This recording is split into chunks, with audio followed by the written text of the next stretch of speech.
Prestasi membanggakan kini telah diukir oleh Timnas Bulu Tangkis Putra yang pada hari Minggu 17 Oktober 2021 telah berhasil menjuarai Piala Thomas 2020 setelah penantian 19 tahun lamanya untuk kembali juara.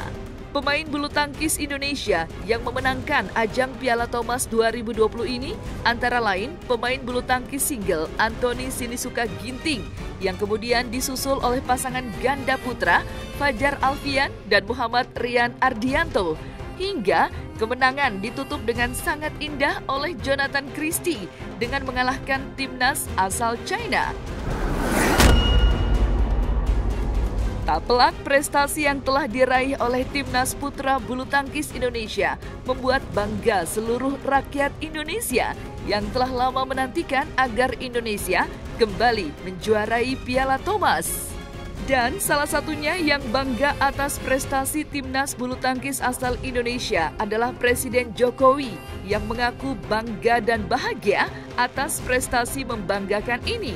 Tidak hanya Presiden Jokowi, publik figur lainnya pun mengaku bangga atas prestasi membanggakan ini. Lalu, seperti apa sosok Jonathan Christie yang menjadi salah satu pahlawan timnas asal Indonesia yang baru saja mengalahkan pemain bulu tangkis asal China? Saksikan selengkapnya hanya di Cumi Camp In Depth berikut ini. Hai Cumi Lovers, bersama Cumi Camp In Depth, kami sajikan kabar lengkap, mendalam, dan akurat dari narasumber terpercaya. Dan jangan lupa untuk like, subscribe, dan juga share channel YouTube ini.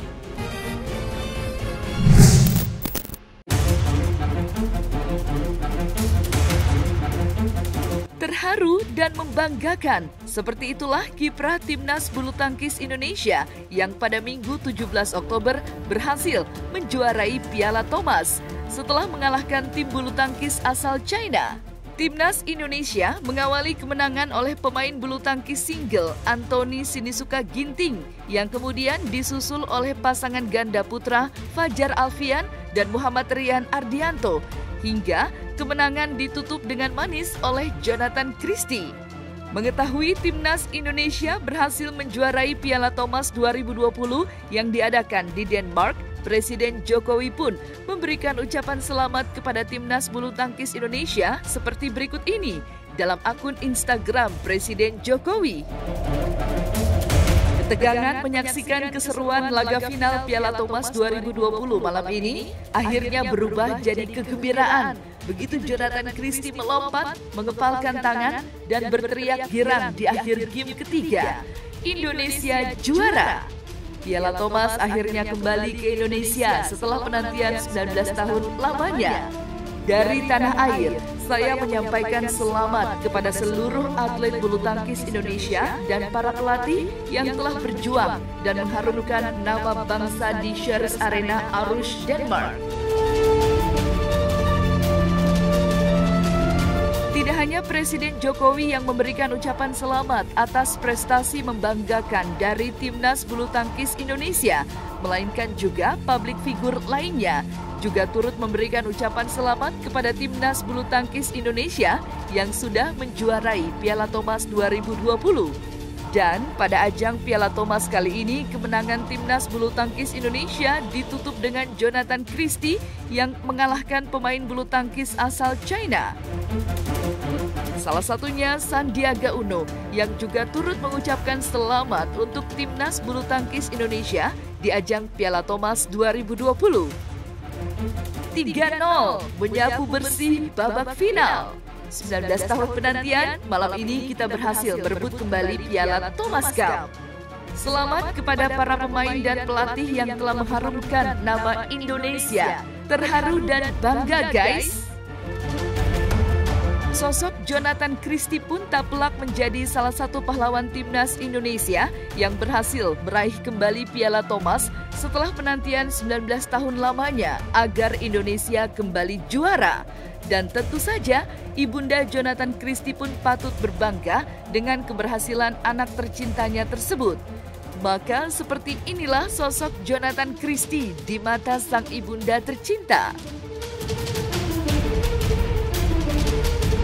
Iya, memang dia udah ngerasain seperti itu. Memang capek atau nggak capek, memang udah harus jalanin seperti itu. Kalau memang dia udah mau jadi bulu tangkis yang internasional ya harus begitu. Jadi ada keluh kesahnya juga ada, istilahnya capek atau gimana, kalau lagi bete apa gimana itu ada lah, nggak mungkin nggak ada, pasti ada. Kalau di rumah itu aja yang ibu tadi bilang, itu dia pulang terus dia naik loteng ke tempat tidurnya dia, paling dia sebentar istirahat, terus dia minta minum atau makanan, baru ibu naik ke atas. Nah terus dia main HP sebentar, terus baru dia main game, gitu aja hari-harinya gitu.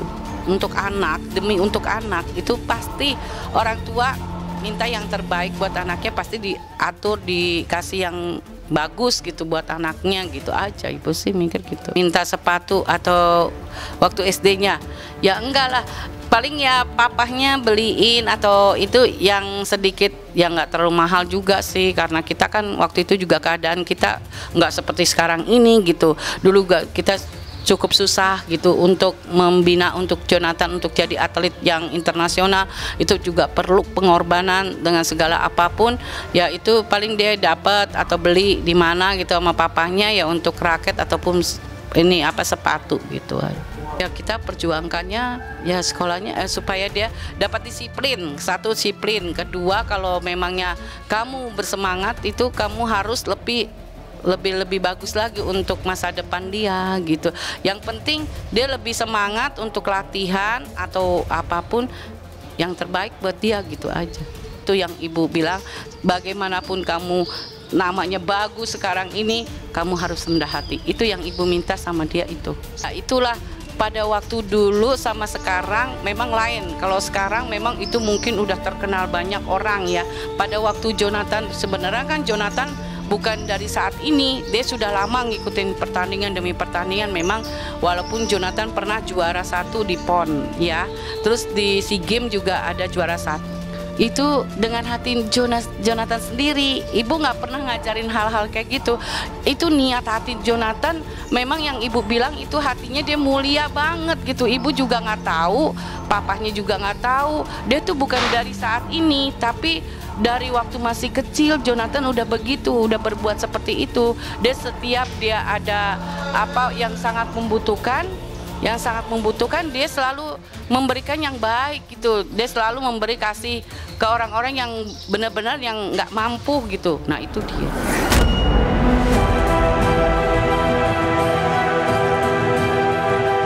Beberapa waktu yang lalu pun sosok yang membuat bangga Indonesia adalah pasangan ganda putri bulu tangkis Indonesia, Grecia Poli dan Apriani Rahayu, yang berhasil meraih medali emas Olimpiade Tokyo 2020 dengan mengalahkan pasangan ganda putri asal China. Dan untuk pertama kalinya pasangan ganda putri Indonesia berhasil meraih medali emas di ajang Olimpiade, selain juga mempertahankan tradisi emas di ajang Olimpiade yang diselenggarakan 4 tahun sekali. Maka seperti inilah rasa bangga masyarakat Indonesia pada saat pasangan ganda putri mengharumkan nama Indonesia di ajang Olimpiade Tokyo 2020. Atas nama semua di sini saya ingin mengucapkan selamat kepada Grecia dan Apriani yang sudah memenangkan medali emas untuk Indonesia. Mudah-mudahan ini semangat kita bangkit di saat sulit, menang melawan COVID. Together Holy Wings, yes, we can do it. Terima kasih. Ya, kita sebagai bangsa Indonesia, sebagaimana tadi Pak Menteri, kita berterima kasih, bersyukur nama bangsa Indonesia kembali mencuat di dunia internasional dengan dapatnya medali emas tersebut. Bangga Bang Oto seperti apa sih Bang? Ya bangga lah, saya termasuk orang yang sangat bangga atas prestasi. Saya juga adalah dari daerah berhasil menaklukkan Jakarta juga karena prestasi. Ya jadi itu semua prestasi kita, banggakanlah hal-hal seperti itu.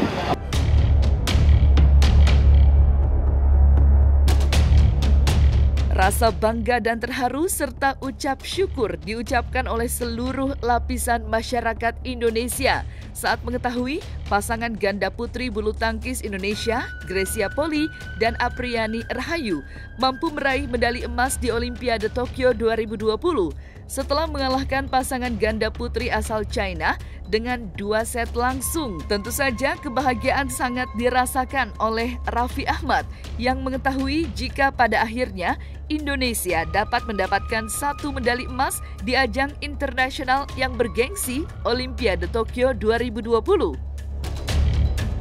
Ya, selamat untuk cabang bulu tangkis, untuk atlet-atlet kita. Gue juga udah ngepost di Instagram gue, bangga banget kita bisa dapetin medali emas. Mudah-mudahan bisa terus memotivasi atlet-atlet muda kita bisa di kancah internasional mengharumkan nama bangsa. Melihat perjuangannya seperti apa dari Aprianti dan Gracia itu kan sebelumnya kan sempat jualan sayur dan latihannya pakai raket kayu, Kak. Benar, jadi ini motivasi buat kita bahwa siapapun bisa jadi sukses kalau memang kita punya keinginan. Jadi jangan pernah takut, jangan pernah malu dari siapapun kamu. Nggak, kita sama-sama manusia, kalau kita punya niat yang bagus pasti kita berhasil.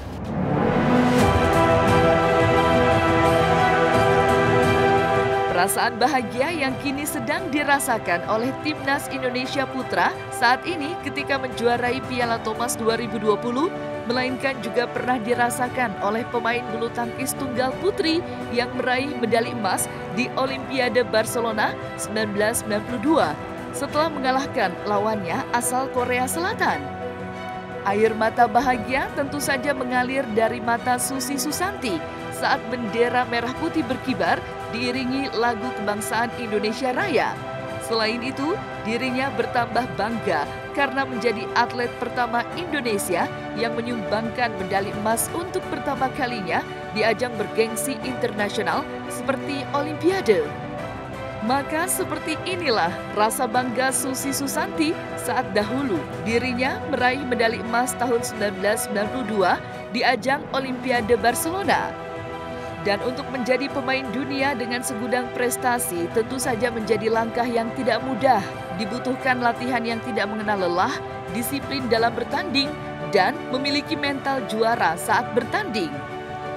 Tidak mudah menyerah saat tertinggal poin dengan lawan main. Pantang menyerah sebelum pertandingan berakhir adalah kunci agar memenangkan pertandingan. Maka seperti inilah nasihat dan kata-kata penyemangat dari Susi Susanti kepada atlet-atlet junior yang saat ini terus berusaha sebaik mungkin agar memiliki prestasi yang dapat diukir oleh sejarah. Saya merinding, kalau diceritain saya merinding. Iya, jadi 92 itu adalah momen yang paling nggak mungkin dilupain lah. Ada keharuan, ada kebanggaan, dan ada kebahagiaan tersendiri. Karena keikutsertaan Indonesia dalam Olimpiade itu setelah kalau nggak salah 59 tahun ya, itu nggak pernah dapat medali emas. Mungkin medali perak yang paling tinggi yaitu dari Sri Kandi kita ya, tahun 88. Nah, 92 itu adalah kesempatan pertama bulu tangkis itu bergabung di Olimpiade. Dan ini kesempatan buat kita karena bulu tangkis kan kita tahu bahwa prestasi bulu tangkis Indonesia cukup baik kalau di dunia. Dengan bergabung ini menjadi satu kesempatan. Nah, kesempatan ini betul-betul membuat saya termotivasi. Tapi tentunya kan nggak mudah. Kita harus melewatin dulu bagaimana babak kualifikasi untuk bisa lolos ke Olimpiade. Nah, pada saat kita ada kualifikasinya ada kualifikasi sama juga di tahun ini ada kualifikasi untuk Olimpiade seperti itu. Nah, dengan berjalannya waktu tentunya juga harapan masyarakat kan tertumpu pada bulu tangkis. Dan waktu itu memang saya menjadi salah satu andalannya. Jadi itu betul-betul menjadi tanggung jawab, beban, ketegangan, campur aduk deh ya di situ. Tapi ya saya menerimanya dengan positif bahwa bukan pastinya beban, tapi buat saya bahwa kepercayaan masyarakat dan harapan masyarakat terhadap saya besar sekali. Dan di situ saya bisa betul-betul menuntaskan tugas saya dengan baik, mempersembahkan emas pertama untuk Indonesia. Saya merinding tuh, bisa lihat ini serius gue merinding. Ini diceritain doang tuh. Jadi merinding. Satu keharuan, kebanggaan. Kalau biasanya di Olimpiade itu di Atlet Village selalu kan lagu negara-negara lain yang berkumandang. Kalau bendera kita kan liatinnya adu kapan ya gitu ya. Jadi pada saat saya bisa mengibarkan merah putih itu benar-benar satu perasaan yang keharuan yang luar biasa ya. Akhirnya saya juga nggak sadar juga saya netesin air mata karena sebagai anak bangsa, aduh saya bisa berbuat sesuatu untuk membanggakan Indonesia. Betul, mendengarkan Indonesia Raya yang kalau dibilang tuh nggak pernah gitu loh. Jadi ini betul-betul kebanggaan pertama kali di Olimpiade. Pertama kali loh. Dan yang mungkin kalau dibilang membanggakan saya juga, yang sebelumnya orang tidak mengenal Indonesia, mereka lebih mengenal Bali daripada Indonesia. Jadi mereka selalu nanya, Indonesia mananya Bali ya? Loh, Bali itu di dalam Indonesia. Tapi setelah saya juara, kebetulan bersama mantan pacar ya, ya. Itu yang paling hebat. Posisi Indonesia ada di 12 besar dunia. Ada 20 besar dunia. Jadi negara-negara, loh ada namanya negara Indonesia. Akhirnya mereka tahu ada Indonesia. Jadi dulu saya suka lihat di YouTube kan, apalagi yang pasti Barcelona itu, dan saya tahu juga sempat baca kalau Cisusi dari kecil juga udah dapat juara-juara junior itu udah banyak banget. Jadi bukan hanya yang di Olimpiade Barcelona itu, tapi saya mau tanya nih Ci, terakhir kali Cici sebelum Cici memutuskan untuk apa namanya ya? Gantung raket. Gantung raket itu di turnamen apa, Ci? Jadi tahun 98, Cici terakhir pertandingan itu ada di Singapura Open. Tahun 98. 98. Oh, ya, 98. Jadi rencana sebetulnya kan terakhir satu lagi yang belum dapat, yaitu Asian Games ya. Oh iya, Asian Games. Saya merit 97, saya pikir 98 akhir tuh itu penutupan saya dapat Asian Games. Aduh, sempurna banget karena semua kan udah dapat ya. Tapi ya Tuhan berkehendak lain ya. 98 Agustus di Singapura Open itu sebetulnya saya nggak tahu juga. Saya main di final udah nyepit dalam keadaan hamil. Itu yang memutuskan saya akhirnya mundur. Oh tuh berarti kalau udah Cisusi bilang tinggal Asian Games doang, terus dan itu split pas hamil, nggak bisa ngebayangin dia. Tapi Cisusi merasa cukupkah untuk mendapatkan semuanya? Ya pastinya sebagai manusia kayaknya kalau ambisi sih, aduh masih satu ada, lagi nggak sempurna ya. Tapi ya. kita juga menyadari kesempurnaan itu milik yang di atas. Jadi satu gelar yang mungkin saya nggak dapat digantikan dengan seorang anak. Dan sebagai wanita tentunya ini jadi satu kesempurnaan lah. Itu penghargaan yang paling hebat ya, Ci, menjadi seorang ibu. Jadi pastinya dari tadi juga saya senang banget bisa ketemu Cisusi. Terus karena memang sejak dulu dari Pangandaran ibu saya suka bulu tangkis dan dia sangat suka sekali sama Cisusi. Nanti saya akan sampaikan salamnya. Dan saya udah foto juga tadi, tapi pastinya senang banget. Ini kan jarang sekali saya bisa ketemu Cisusi, jadi pastinya senang banget. Wow. Ternyata orang Sunda sama kita. Iya, ternyata kita satu kampung, selembur kalau orang Sunda bilang gitu. Jadi saudara sekampung, ternyata ketemunya di Jakarta. Dan saya lihat, wah Cakra luar biasa sekali ya, sebagai sama-sama orang Sunda nih yang udah ngetop deh. Tapi jalurnya berbeda. Kalau Cakra kan jago nyanyi gitu. Jadi memang saya juga dulunya ingin jadi pemain bulu tangkis, cuman kesampaian. Jadi dari megang sama, jadi megang raket pindah ke megang mic. Jadi tapi ya sangat-sangat senang kalau akhirnya saya bisa ketemu, terus Sundanya masih kental juga Cisusi. Jadi apa Ci, apa ya, motivasi untuk bisa menjadi seseorang, kan pasti kalau atlet itu pasti dasar pikiran harus positif. Jadi untuk menjadi seseorang yang berguna untuk nusa dan bangsa, terus biar kekeh, biar teguh, harus gimana Ci? Iya, yang pasti jangan pernah puas dengan satu kemenangan. Pasti. Jadi kalau istilahnya kalau di olahraga itu kan pada saat kita juara di podium lah kita juara, tapi pada saat kita turun kita adalah manusia biasa. Sehingga kita punya motivasi untuk menjadi yang terbaik, dan jangan pernah merasa menjadi nomor satu. Nincak bumi ya Ci. Betul. Karena kalau kita merasa menjadi nomor satu, kita akan sombong. Kita akan cepat puas dan kita tidak pernah mau menerima kritikan dan juga masukan dari orang. Saya selalu menempatkan diri sebagai nomor 2 karena dengan seperti itu saya kan selalu mengubar, mengubar prestasi tuh itu triknya. Jadi jangan kita merasa di sini tapi selalu kedua. Jadi kita termotivasi untuk lebih hebat lagi. Oke. Waduh, buat saya ini satu kehormatan sekali ya bahwa kisah hidup saya bisa diangkat. Karena kan kalau dibilang legenda, sebetulnya senior saya juga legenda. Mereka prestasi juga luar biasa. Tapi saya bisa difilmkan ini betul-betul merupakan satu kehormatan dan kebahagiaan tersendiri. Semoga kisah saya, lalu perjalanan hidup saya ini juga bisa memberikan sesuatu yang positif terhadap generasi muda. Bagaimana kita untuk meraih mimpi itu tentunya tidak ada yang instan, butuh kerja keras, kegigihan, disiplin, dan terutama sekali bahwa kita sebagai anak bangsa kita bisa memberikan sesuatu dari bidang kita untuk Indonesia. Nah, itu pokoknya tuh anak muda dengarkan, jangan lihat yang aneh-aneh.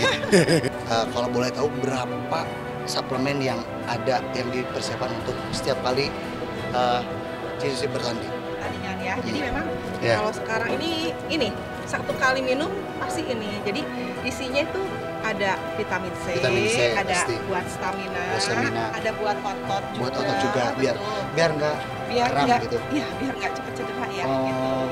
Lalu juga untuk recovery juga. Untuk daya tahan juga maksudnya biar nggak karena habis itu capek kan pasti. Betul, nggak cepet kram.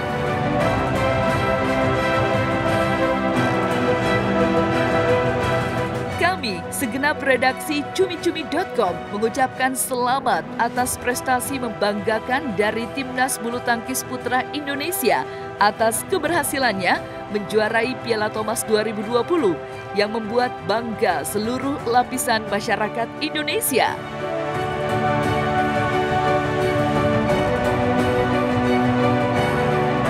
Nah, selesai sudah Cumi Lovers bersama Cumi Camp In-Depth. Kabar lengkap, mendalam, dan akurat dari narasumber terpercaya. Dan jangan lupa untuk like, subscribe, dan juga share channel YouTube Cumi Cumi.